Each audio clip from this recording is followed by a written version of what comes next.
meninas! Olá, meninas! Tudo bem com vocês? No vídeo de hoje a gente vai mostrar nossas slides. E não se esqueça de deixar o seu like e se inscrever no canal. E aperte o sininho da notificação do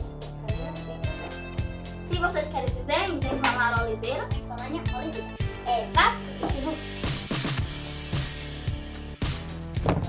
Gente, tá bom. Aqui é o pote, ó. E é a lilás, assim, perfeita. É uma parece lilás. Só pra lembrar vocês, não se esqueçam, deixa no comentário qual foi a máscara mais bonita daquele vídeo. E agora vamos, bote aí nos comentários, qual é a máscara? Qual é a slide mais bonita? Hashtag Lânia Oliveira, hashtag Lara Oliveira. Gente, e ainda a gente vai mostrar mais slides.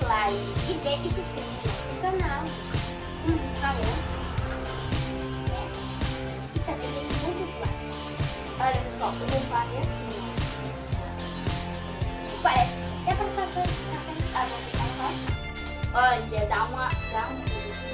E aliás, ela só por dentro. Ó, o tanto de peito que ela só por dentro do pote. Olha. Gente, então. Que peito bom. Desculpa, gente. Mas o slide, gente, é legal da gente brincar. É muito legal. E pessoal, a gente vai comprar mais outras cores, né? Vou mostrar pra vocês. Cachoeira. Acho que assim é erro, não?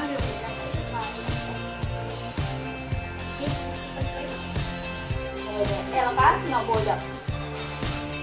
Viu?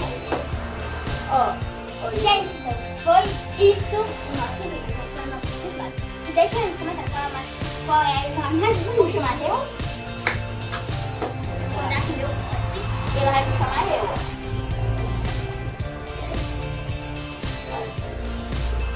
Gente, então foi isso como eu fiz no nosso vídeo. Deixa o seu like e se inscreva no canal. Se inscreva no canal que ajuda.